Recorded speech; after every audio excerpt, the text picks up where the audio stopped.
It is Tuesday, the 7th day of February 2023, and right here at Ebrutv, I'm here to present to you the news on matters happening in the country and also beyond our borders. And among the key stories tonight include the rush to seek for survivors in Turkey and Turkey and the Syrian border, that is, after the earthquake that hit the area recently, and with the death toll rising to at least 6,000 currently. And back in the country, also the verdict on the Justice Said Chitembwe, whose verdict was presented before President William Ruto today. And speaking of tribunals, another tribunal, that is the one sitting probing the IBC Commissioner, Irene Masi, the suspended commissioner, that has postponed its hearings for another week. This and more tonight on the Ebru Prime Time News. But first, a highlight of tonight's top stories.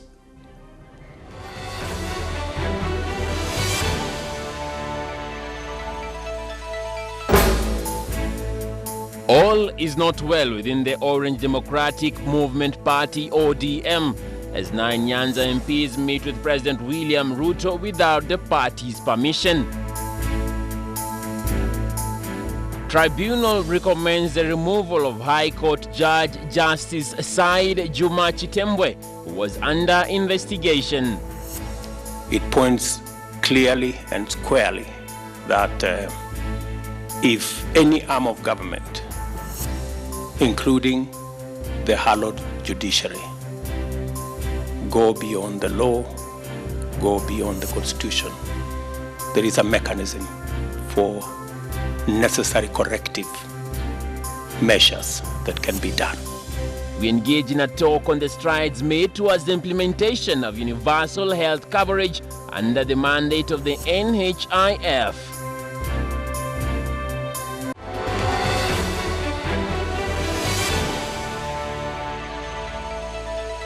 A warm welcome to the broadcast that is also streaming live on www.ebru.co.ke. My name is Emmanuel Kutosi.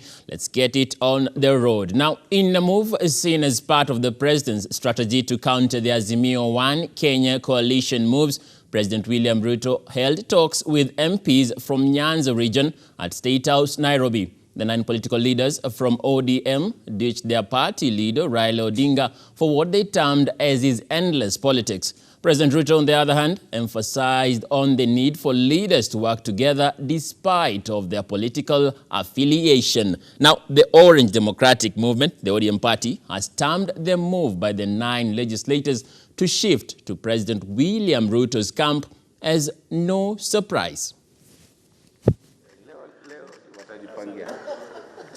Thank you, Caroli.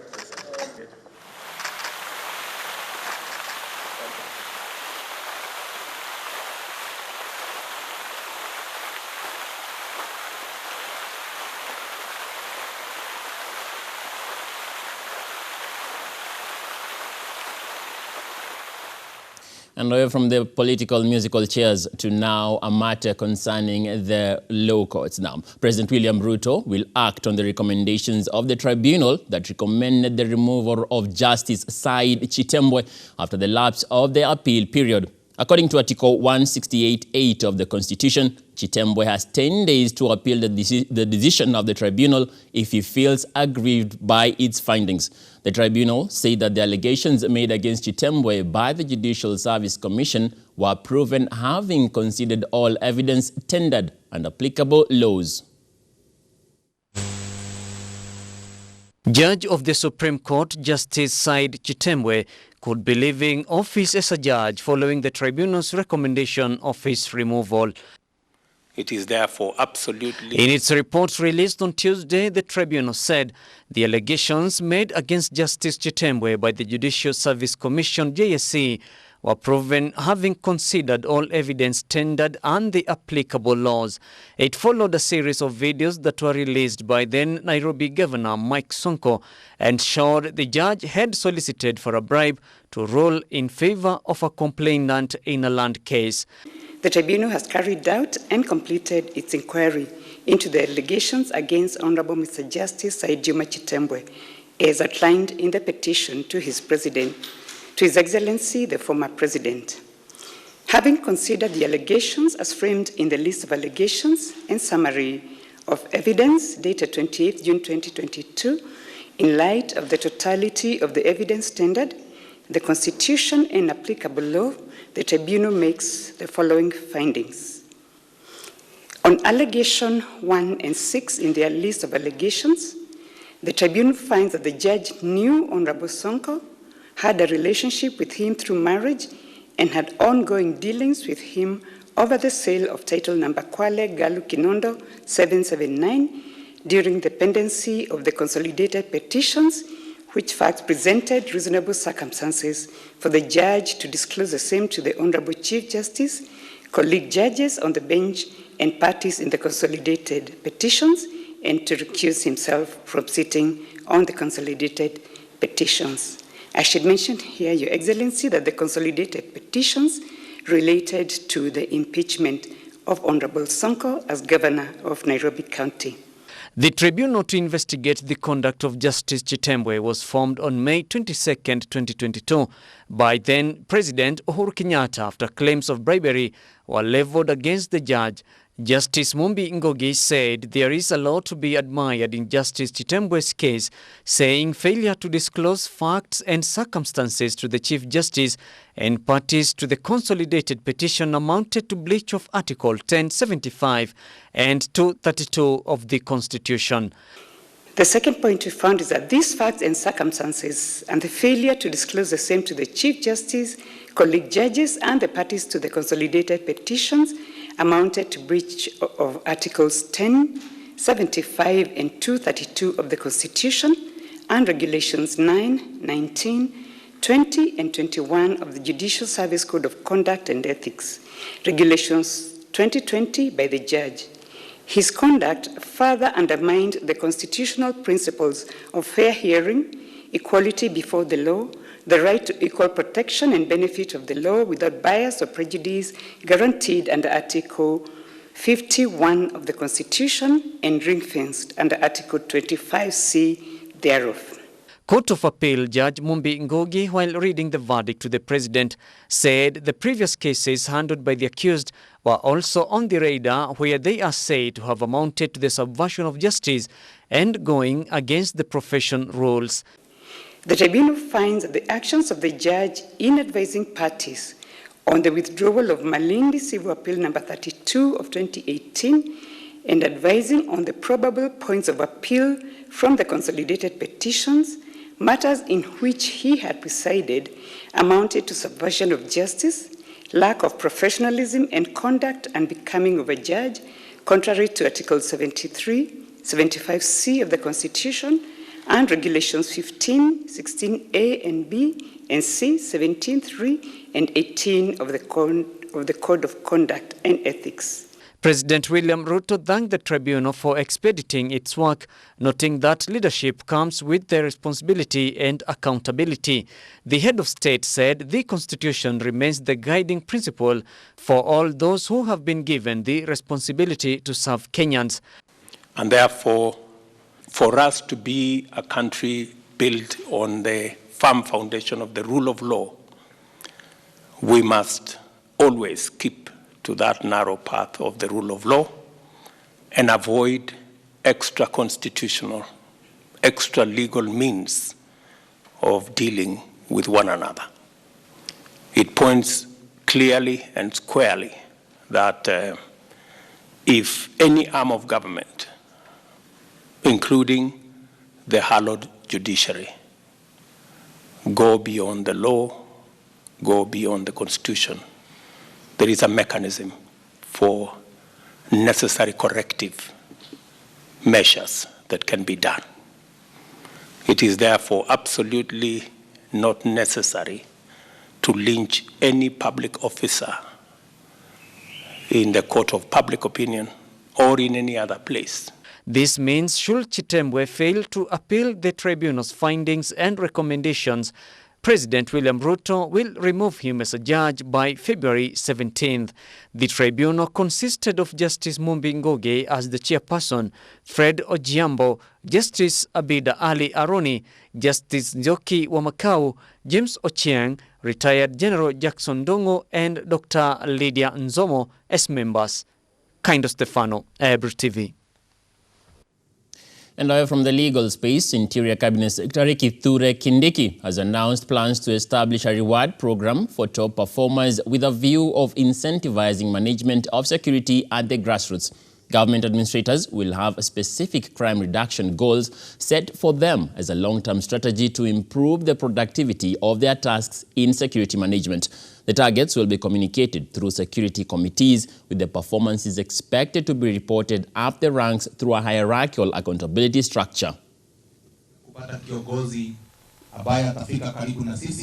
Countrywide, as I said yesterday, we have been able in the last 3 months to reduce crime statistics from 8,100 to 7,100, which is a reduction of 13.5%. So we want the same way. We have a national reduction which we want to sustain in the region, in the county, in sub-counties and everywhere until the sublocation. We want to work towards reduction of crime statistics. And therefore, we will make sure that the assistant chief, the chief, the ACC, the DCC, the county commissioner, who achieves better results in crime prevention and reducing the crime statistics, we will have a reward system of making sure that we boost their morale, even as we look at their promotions and other things. But at the same time, the officers where in your area crime is increasing, we will also have a way of telling you that you are not doing a good job. Because there are no two ways about it. If we have to fight crime, we must have in place a reward and punishment program. For those who work hard, it must count for something. But for those who do not work so hard, we must also communicate that to you. Security personnel operating in the North and Eastern region are calling on the David Maraga-led police task force to incorporate issues of welfare and transport, which they claim are their biggest challenges, among other issues such as rank stagnation, poor housing, insurance cover, and transfers, where the officers complained of overstaying in one station. The former CJ, who came face-to-face with some of the challenges the officers face, regretted the sorry state, saying that the situation has to be rectified. Now, in a Gazette notice dated the 21st of December 2022, President William Ruto appointed former Chief Justice David Maraga as the chairperson to a task force set to improve the terms and conditions of service in the National Police Service. The task force has been mandated to review and recommend improvement on the terms and conditions of service, identify and recommend legal, policy, institutional and operational reforms in the police service, and recommend matters related to the officers' welfare in all levels.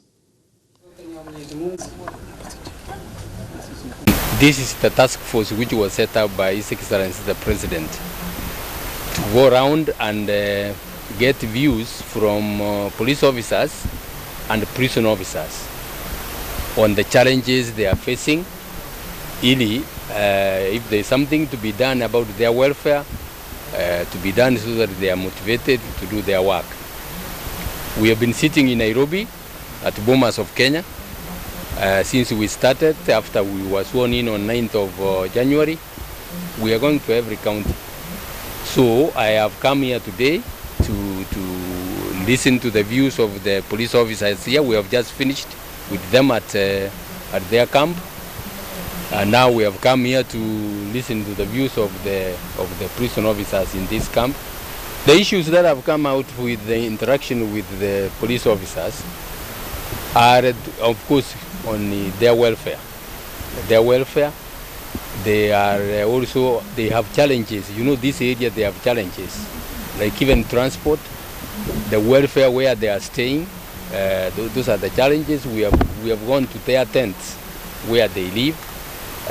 We have seen them. We will be making recommendations about that. Yes, I trust because this is the president who talked about this for some time, and before even formed the committee, the task force. So we are going to make a report. We are even first and foremost, we are considering the previous reports that had been made by other task forces. We are going to look at them. We are even asking what part of those recommendations have not been implemented so that we capture them. After we finish the report, we hand it to the President. There is what we call an implementation matrix. We are going to come up with a matrix to say that this recommendation be followed by so and so. We're not going to leave them general. It is so that they are effective. We are going to make recommendations and say so and so to follow up this. And even if there is need for timelines, we will set timelines. All right, and in that report, we are due our first break right here on Ebrutv. And as we take the break, allow me to invite you to join us on our social media handles at Ebrutv Kenya across all social media platforms. It is the national, so rather the commemoration of the Safer Internet Day all over the world. Join us and also share your sentiments. Keep it interactive. Ebrutv is coming back to you in a moment.